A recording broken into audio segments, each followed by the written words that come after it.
Next week, the European Court of Human Rights will hand down a judgment that will decide if a British man held in prison without trial for 7.5 years can be extradited to the United States to face terrorism charges. Babar Ahmad, a 37-year-old from South London, was first arrested in 2003 but released without charge days later. Scotland Yard admitted he was assaulted during that arrest and eventually paid him £60,000 in compensation.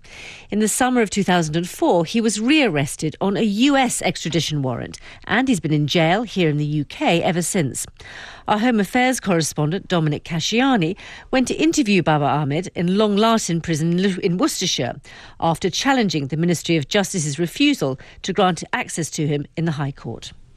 Well, on Tuesday, Martha, the European Court of Human Rights will hand down a judgment that could see Babar Ahmad and 5 other terrorist suspects here in the UK, including the radical Muslim cleric Abu Hamza, extradited to the United States. Now, I've been trying to get an interview with Babar Ahmad for more than a year now. It's a very, very complex case, and the Ministry of Justice initially refused to allow us to film him. We went to the High Court and the judges there intervened and said that we should be allowed in. They said that there was an overwhelming public interest in hearing what Babar Ahmad had to say about his experiences since his arrest and detention in 2004.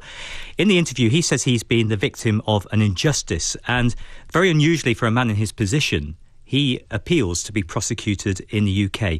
We asked him why he decided to do this interview with the BBC. I've been in prison now for nearly 8 years without trial. I'm facing extradition to the US and the rest of my life in solitary confinement. I've never been questioned about the allegations against me. I've never been shown the evidence against me. I think it's fair to say that I'm fighting for my life and I'm running out of time. Why should you be tried here and not in the United States? All the offences against me are alleged to have happened in this country. Had the police and CPS put me on trial in 2003, which they could have done, then I would have left prison years ago, regardless of any verdict at trial. But due to the inability of the police to pass the case onto the CPS, and instead they outsourced my case to the Americans and asked them to seek my extradition, as a result of that, I've been in this nightmare fighting extradition for the last 8 years. Now, Martha, the core of the allegations against Babar Ahmad are that in the mid-1990s, he ran a website which was called Azam.com. This was basically the world's first English-language website dedicated to the Mujahideen. It was sending a call to jihad through cyberspace, and it was very, very important in those days in building support before people like Al-Qaeda came along and became more important. Now, the United States indictment says that Babar Ahmad was involved in this website and he used it to support terrorism overseas. And they also allege that he was involved in a conspiracy with a US Navy sailor that could have endangered battleships in the Gulf. The prosecutors in the States say that Azam wasn't a British operation, even though it may have been operated from here, but it was effectively an international operation. And that's why they say they want to put him on trial. They say it was generating cash for the front line of jihad. I absolutely reject any allegation that I have supported terrorism in any way, in any place, whether in Afghanistan or in Chechnya or any other part of the world. I believe terrorism to be wrong, and I believe the targeting and killing of innocent people to be wrong. They say that the Azam.com website was used to recruit young Muslims in the West for jihad. This is an extremely serious allegation, as you yourself said. I've never been questioned about this allegation. I've never been shown the evidence in relation to this allegation, and I've never been shown the case against me. So anyone can make any allegation that they want, but there is a process where if someone is sent to prison for years and years, he at least should know what is the case against him. He at least should be shown the evidence against him so that he is able to respond to it. And the right place for me to respond to these allegations is either in a court of law or in a formal police interview. Now, Martha, Babar wouldn't answer any specific questions about the allegations in our interview, but he was adamant throughout that he should be tried in the UK, not the United States. Now, his reasoning for this is that if he was behind these websites which were allegedly operated in London, that's where the crime occurred. Now, the US says that, in fact, the websites were served from the United States, so legally they existed on the other side of the Atlantic. But he doesn't blame US prosecutors for his predicament, but he says that the Crown Prosecution Service is at fault here, along with the police, saying they should have prosecuted them. They should have taken that step in 2003. I think, like many well-rehearsed politicians, he sometimes makes the same arguments over and over again. I mean, that came across in now 3 hours or so in the interview. And, he was saying, show me the evidence, charge me here in the UK, and then we'll get to the actual precise allegations in court. But in our interview, he also revealed he wasn't just an ordinary British Muslim with an interest in world politics. He had in the past been willing to act for a cause he believed in, and that was Bosnia. He went to Bosnia as a young man, as a teenager, first to offer humanitarian aid and then to fight. I decided that I wanted to do more than just giving food and water to women that had been gang raped. I wanted to stop it happening. So I went to the Bosnian army and I said that I want to help defend your people against what is happening. That was a moral and religious obligation for you? It was a moral human obligation, more than, religion didn't come into it. So then I went to different towns and villages. I was sent to different towns and villages that were besieged by the Serbs. And I spent some time there, and I took up arms, and there was battles, and I helped to defend towns that were under attack against people that were attacking women and children. I helped to defend against those people. After a while, I came back, and over the course of the war, I went back several times. Now, Babar Ahmad was prepared to fight in Bosnia and says he then later went to work as an aid worker in Chechnya. But his greatest fear is the threatened extradition to the United States and the prospect of being sent to an infamous prison called ADX Florence. It's a supermax in Colorado. It's known as the Alcatraz of the Rockies, and it's where the US federal authorities take all their most serious terrorism prisoners. There, if he is convicted, he faces the prospect of being held under special administrative measures, which is effectively solitary confinement. I face the rest of my life in solitary confinement. And this is not an hypothetical scenario. There are people that have been 15 or 16 years in solitary confinement where they don't see any other human being.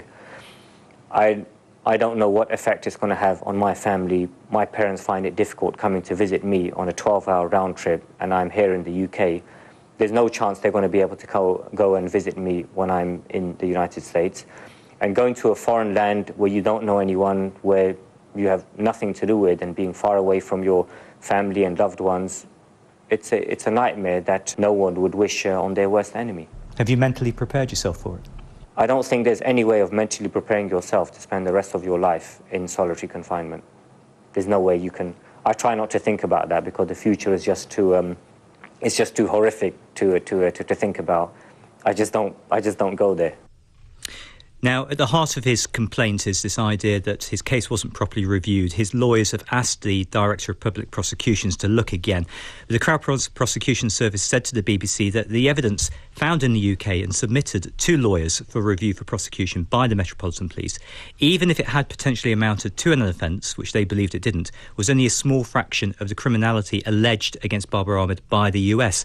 That doesn't satisfy his lawyers. They say that the US case is based on evidence which was sent to them by the Met, and they say that's where the problem starts. Scotland Yard said it acted lawfully throughout and completely rejects any suggestion of impropriety. Dominic, thank you. And you can hear more from him on that story tonight on the BBC programme The World Tonight here on Radio 4. So why is Babar Ahmad facing trial in the United States rather than in the UK? Well, to explain how the current laws on extradition work, here's the BBC's legal affairs correspondent, Clive Coleman.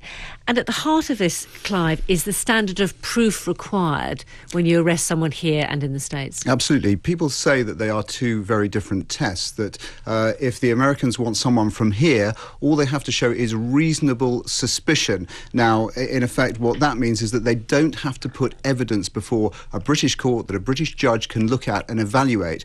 And it's said that that test is, in evidential terms, makes it much easier for the US to pluck someone from here, extradite them to the US, than it does for us to get someone back from the US, because we have to meet what's called the probable cause test, and we do have to put evidence before a court in the United States.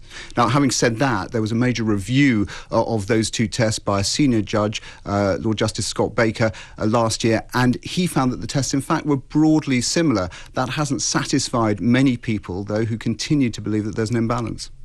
And then this question of where someone should stand trial, why can't UK citizens be tried in the UK for crimes committed here? Yes, well, there is a provision in legislation that says that if a significant amount of the conduct occurs in the UK, if it's in the interest of justice that someone be tried here, and if the views of a UK prosecutor have been taken into consideration, then that should be a bar to that person being extradited to the United States. However, that legislation has never been brought into force. It would require a resolution of Parliament to do so, but it's never happened. Clive, many thanks.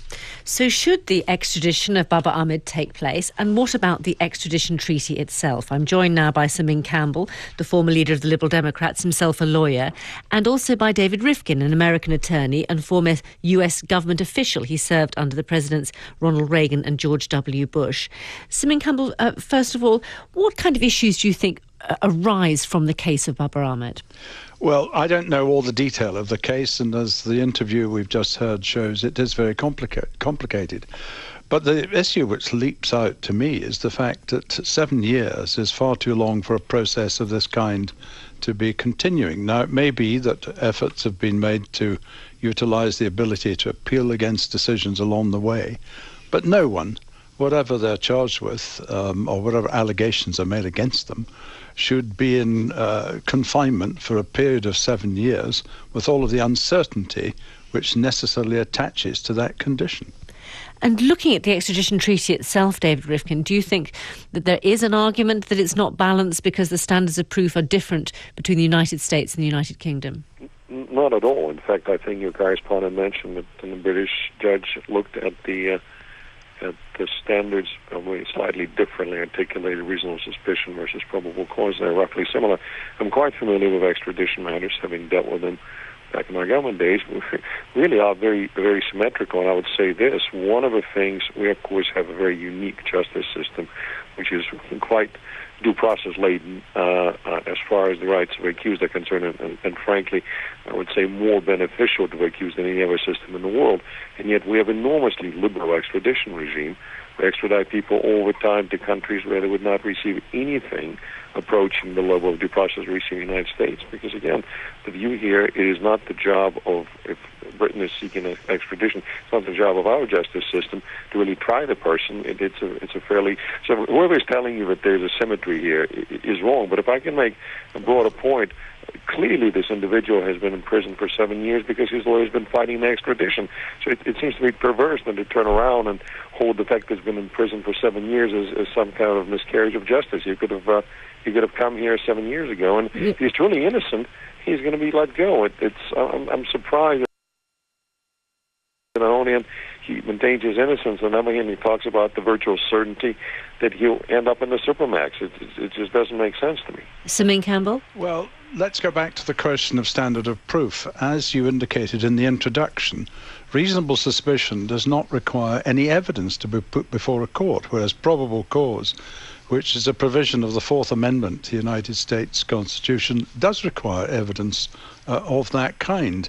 And when this matter was first being introduced into the House of Lords by Baroness Scotland, who was then a Home Office Minister, later the Attorney General, and fairly it has to be said she has changed her opinion, but at the time she was introducing it into the House of Lords, she agreed that there was a different standard of proof.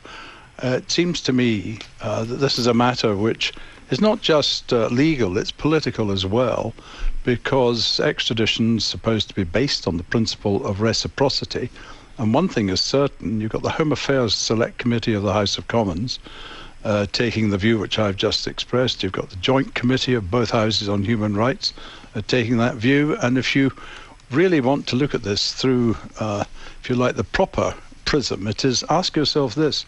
Supposing this was an American citizen, and supposing an American senator or American congressman who was asked to deal with this matter on the assumption that the standards of proof were reversed, you can be pretty certain that that legislator would be arguing exactly in the same way as the members of Parliament are in this country. David Rifkin, doesn't the idea of probable cause sound like it's a higher standard than reasonable suspicion? With respect, it's not true. A couple of points. First of all, reasonable suspicion is not just something that's floating out there in the ether. You put forward without, again, of course, carrying the burden, the unreasonable doubt or even the preponderance of evidence. You put forward in the form of a submittal document what is the basis for it? And it's enormously similar to probable cause. But more fundamentally, ask yourself and another point. We send American citizens all the time to countries like Mexico, for example, again, for conduct that occurred, of course, in Mexico, where everybody knows they're not going to receive anything approaching the level of due process. And I don't know many American legislators that jump up and down about it. But ask yourself a more fundamental question. We're in an extradition regime with Britain, that's our closest and oldest friend and ally, for not just decades, for centuries. Why is it all of a sudden people are asking sort of fundamental conceptual questions? Is it fair? I mean, it's just strange. There's a very good reason for that. Okay, briefly, last word, Sir Min Campbell. A lot of Irish. There's a very good reason for this matter. There's a very good reason for this matter being raised now, and it's because of the treaty which the Labour government entered into. And what that did was it changed the standard of proof which was required. And if we're talking about good faith, it's important to remember the United States Senate refused to ratify this treaty for a very long time. Why? Because it was concerned that Irish individuals in the United States might more readily be sent back to be tried if there were allegations of terrorism against them. We'll leave it there. Sir Min Campbell, David Rifkin, thank you both.